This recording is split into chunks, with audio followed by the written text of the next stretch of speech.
cool. I thought I'd do a YouTube video. So my littlest daughter has made, I think, really lovely eco-pour leftover resin makes. She hasn't done the resin because obviously children and resin don't mix, but she's had my waste of the resin in a mould and she's topped it up with eco-pour.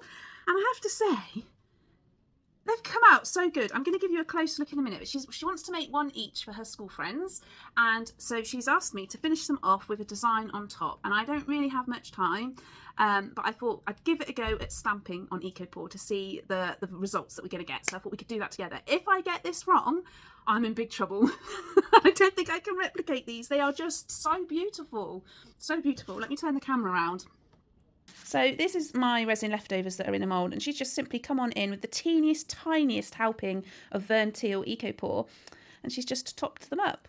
I need to give that one a little bit of a clean up, but yeah, they came out so wow, bless her. So she's going to make, apparently, she wants to give one to each of her friends at school. And she's asked me if I can stamp and make them sparkly. So I'm going to give it my best shot. I was going to Cricut vinyl them for her, but I think I've never tried stamping before. So I thought if we do that together, we can kind of work it out. So if I get this wrong, I'm in trouble. I'm going to blame you lot, okay? All right, we're going to go for this little decoration first of all. I've got a Christmas tree stamp here. I thought that would look sweet. Friends would love that. I've got myself an old acrylic block. It is very well loved acrylic block in the resin world. So I'm going to look for the clean side, which was this side. And all I'm going to do is put my stamp on there, like so.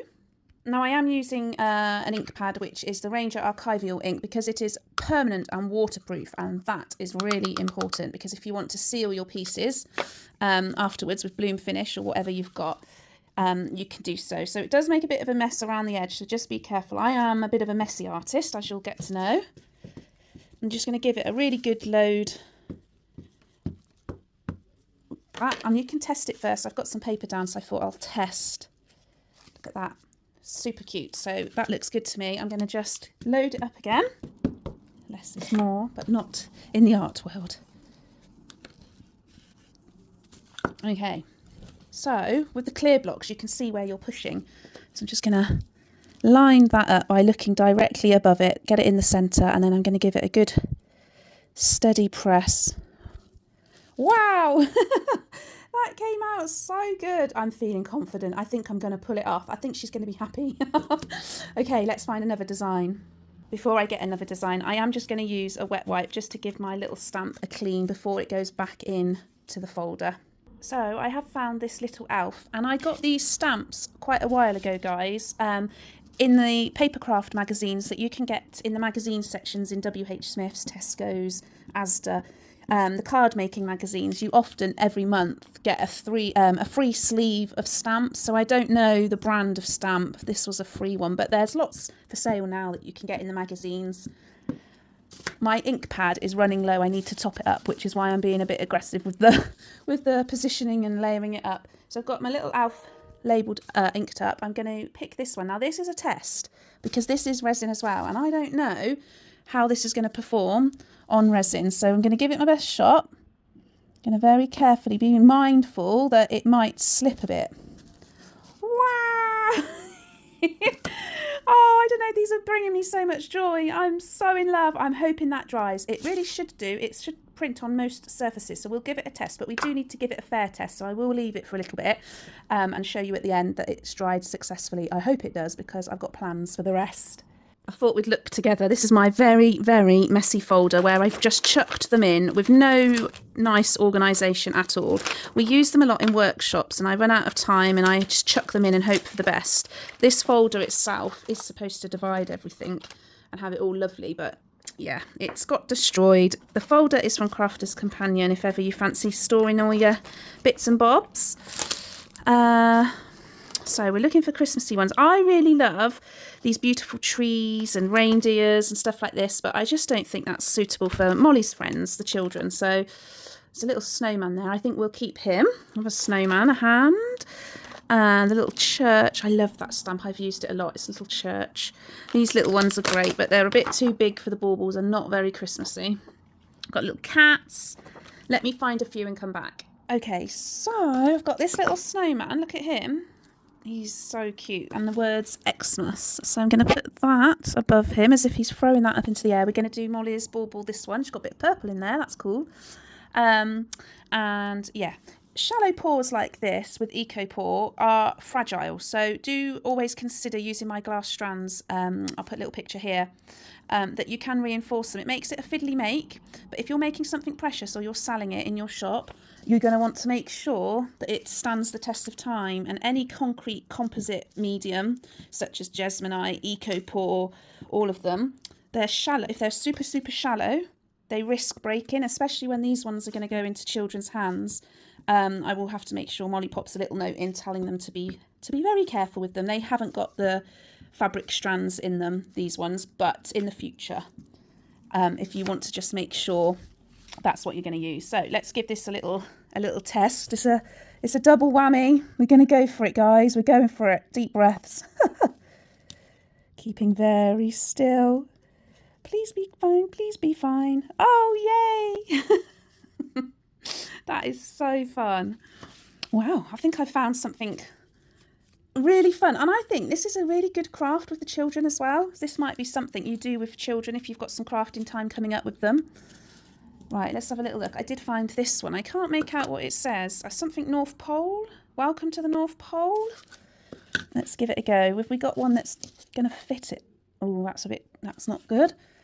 Should we try this one? This is a good test because this is all pretty much resin, and that's going to fit blooming perfectly. So we'll give that one a go.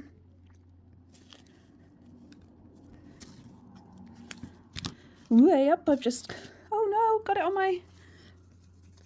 Right, I dropped the ink pad on it. What we're going to do is you can see the ink is very staining. That is a good sign, but not when you dropped it. So we're going to come back to that because I'm going to show you what to do if that happens. So that's a happy accident. We're going to learn from that, Louise.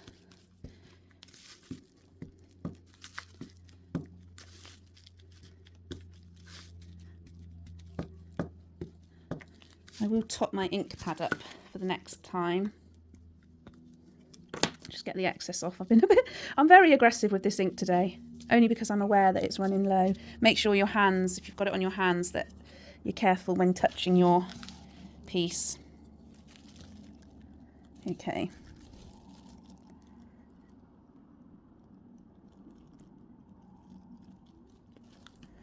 Ooh, not too bad, but I did slip a little bit here, look, which is so annoying. And of course I'm never going to be able to, you never match the stamp up. So we're going to use this one as a test, and we're going to pretend, oh, I have, wow, that was a bit of luck. Right, I'm going to put it down because I'm losing out on my luck now. That's too much good luck. Right, let's clean that one up.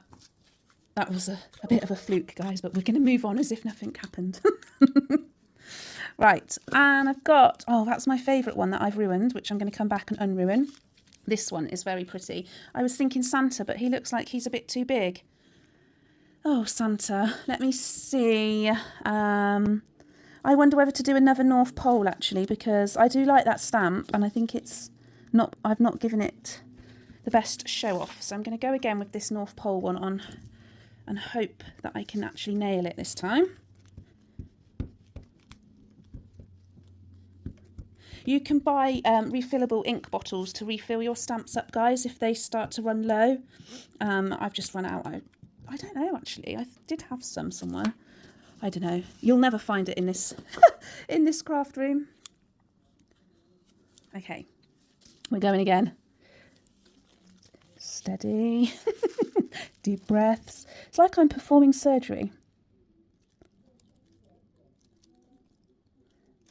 What makes that one tricky is you need to press a little bit left and right and vertical as well. So it's a bit of a struggle, that one. But we have done it. It looks brilliant. Pleased with that one. I'm glad we got that one. Okay, let's give this a little sand to get off that excess ink. I'm using 400 grit. You'll want to use 400 or anything below, nothing higher, because it just won't sand. Once Eco Pour is cured, it is super hard. Just going to give that, being very careful not to put too much pressure and then snap it. But that looks good to me.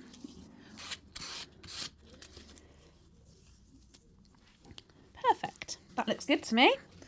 Right then, Do not mess up the last one, Louise. This is it now. I really loved this little Christmas tree that we did first of all. So I found another one which is slightly bigger and I thought we'd give that a go. So it's always more pressure, isn't it, when somebody's demanding art or crafts or a project to be done. The pressure. Especially when it's your 9-year-old daughter.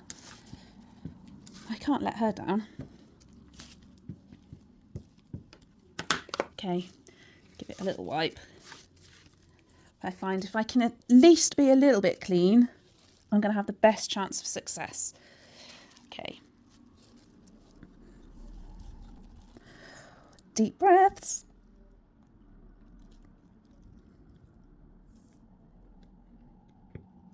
Hoping that... Oh, wow. We nailed it, didn't we, at the end? Whoa, I nearly dropped it. Yay! They look so good. Pleased. Okay, I'm going to just come on in with the old flourish paste. I've gone through so much of this month. It's got to be the season. Let's open up a new one.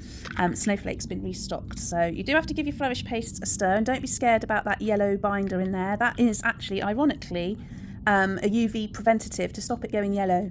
So it's a really good sealant. It's a good all-rounder.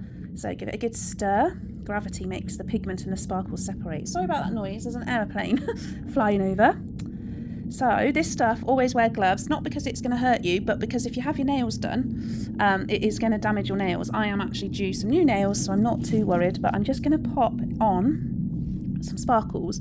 Now, I actually like them as they are, but Molly has requested sparkles, so we're going to have to do as she requests. So I'm just going to go on in with just a little bit of sparkle. I reckon we can get away with just a little bit.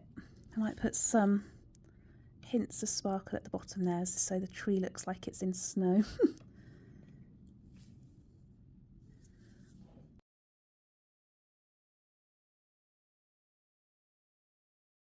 Nails wipe because it makes a right old mess.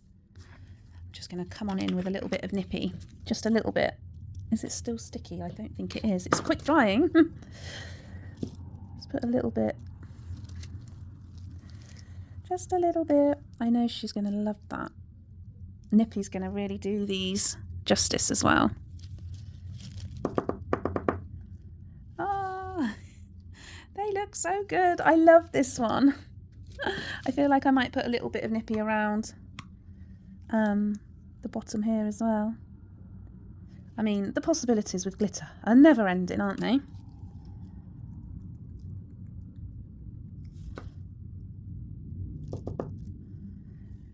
I know she's going to love them.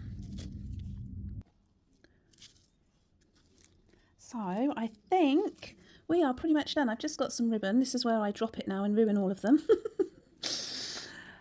I do want to just check as well that they are nice. Oops, sorry, that wasn't even on the camera. I've just done a slip knot so that they can be hung up.